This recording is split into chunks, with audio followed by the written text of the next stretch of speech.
Welcome to Clarity and Charisma Podcast. From the Handcrafted English team. Welcome back to Handcrafted English. If you are listening to this right now, I want you to mentally count how many times this week you have said the words, I don't know. Be honest, because if I had $1 for every time I blurted that out just to stop my brain from overheating, I would be recording this from a private island. Oh, absolutely. Me too, Emma. I think I used it 3 times this morning before I even finished my first cup of coffee. It's just so easy, right? It's like a reflex. Your brain sees an incoming question, panic sets in, and boom, you throw up the I don't know shield. Yes, a shield. That is exactly what it feels like. But here is the real issue for everyone learning English out there. When you say, I don't know, you aren't just protecting yourself. You're actually accidentally killing the conversation. It's a massive conversational brick wall. It really is. It just stops everything cold. The other person has nowhere to go. But today, Emma and I are admitting our own messy communication habits because let's face it, we are far from perfect experts here. We freeze up too, but we've got 5 brilliant, much smarter phrases to replace that lazy old I don't know, ranging from casual chats to serious workplace moments. Oh, thank goodness, because I need these as much as anyone else. Let's start with a classic scenario. Daniel, imagine your boss walks up to you and asks, hey, how much did we spend on marketing last quarter? Now, your brain completely panics because you don't have the spreadsheet open. What do you say? Well, if I say I don't know, I look like I'm completely bad at my job, right? It sounds irresponsible. So instead, I use phrase number 1, off the top of my head, and then I follow it with a rough guess or I follow it with an explanation. For example, off the top of my head, I think it was around 5,000, but let me check. I love that phrase so much. Off the top of my head. It literally means without looking at my notes or deeply analyzing my brain right this second.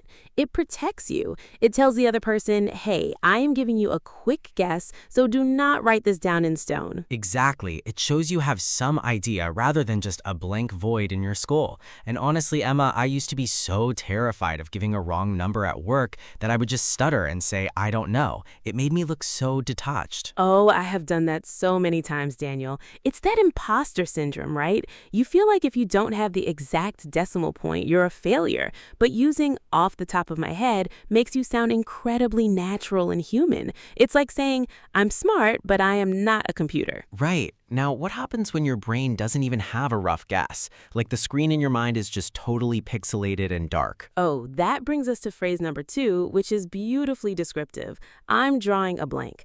Oh man, I use this one constantly. Just yesterday, someone asked me the name of my favorite restaurant, the place I go to literally every single week, and my mind just went completely empty. I looked like an alien trying to pretend to be a human. I just said, wow, I'm totally drawing a blank right now. That is the worst feeling. But drawing a blank is such a comforting phrase because it implies that the information is inside your head somewhere. You just can't grab it at this exact second. It's like a temporary technical difficulty. Exactly. It sounds so much better than a cold, I don't know. When you say, I don't know, it sounds like you never cared to learn the answer. But I'm drawing a blank tells the other person, I do know this, but my brain cells are currently on strike. It invites them to help you or give you a clue. It really does. It opens up a tiny bit of vulnerability, and people love that. They don't feel pushed away. They usually say, oh, no worries, take your time. Exactly. Now let's pivot back to a slightly more formal or professional situation. Let's say a client asks you a highly specific question about a contract or project deadline, and you genuinely cannot afford to guess. You can't use off the top of my head because accuracy is super critical. Daniel, what's the professional lifesaver phrase here? This is phrase number 3, and it is a total corporate survival tool. Let me double check that and get back to you. Oh, that is pure gold. Say it again for the people in the back. Let me double check that and get back to you. It works every single time. Think about the psychology here.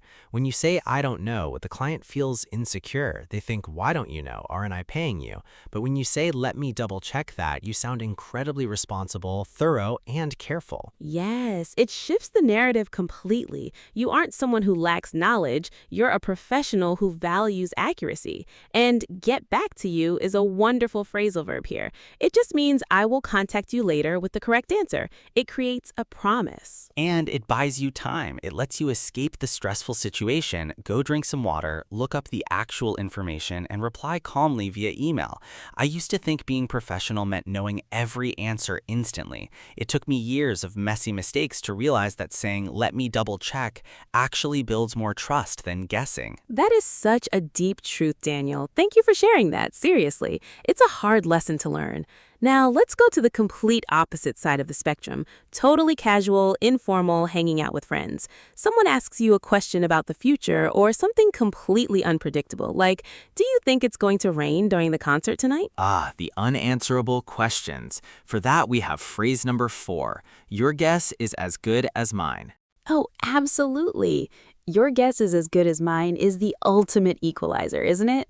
It basically tells the other person, look, we are both standing here in the dark together, so don't look at me like I have a crystal ball. It completely removes any pressure to be an expert on things that are honestly just impossible to predict. Exactly. Like if you asked me, Daniel, do you think the traffic is going to be terrible on the bridge at 5 p.m. on a Friday before a holiday weekend? Well, your guess is as good as mine, Emma.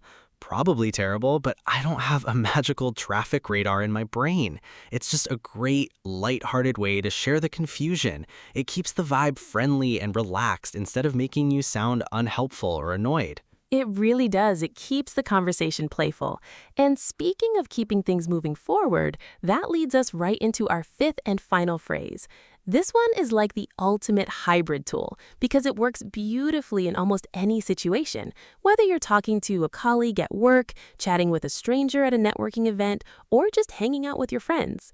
Phrase number 5 is, I'm not entirely sure, but I can find out. Oh, that is a beautiful phrase. It is so honest, but it immediately pivots into action. It doesn't just leave a dead end. Right. Let's break down the psychology of this one because it is incredibly empowering for language learners.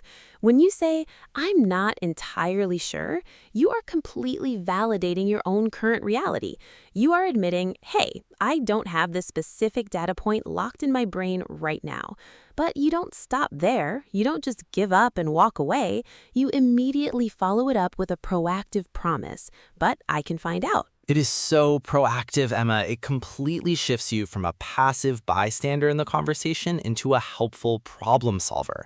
And honestly, as someone who used to get incredibly anxious during English meetings, having a phrase like this in my back pocket would have saved me so many sleepless nights. I used to think that if someone asked me a question and I didn't know the exact answer instantly, I had failed the test. But this phrase reminds us that communication isn't a pop quiz. It's a collaborative project. A collaborative project. Oh, Daniel, I absolutely love that phrasing. That is exactly what it is. We are working together to share information, not trying to prove who's the smartest person in the room. And let's be totally real with our listeners right now.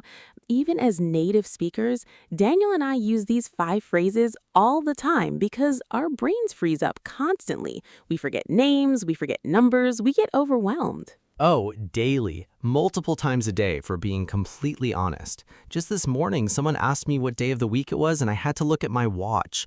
My brain was just a complete blank page.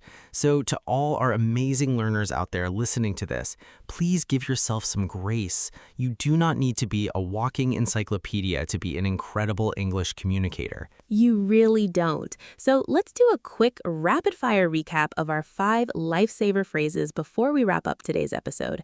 Daniel, hit us with the first one. Number 1, off the top of my head. Use this when you want to give a quick, rough estimate without promising 100% accuracy. Number 2, I'm drawing a blank. Perfect for those highly relatable moments when your brain temporarily goes on vacation and hides information you actually know. Number 3, let me double check that and get back to you. Your ultimate corporate armor for building deep trust and buying yourself time at work. Number 4, your guess is as good as mine. The perfect casual way to say I have no idea when dealing with unpredictable situations with friends. And number 5, I'm not entirely sure, but I can find out.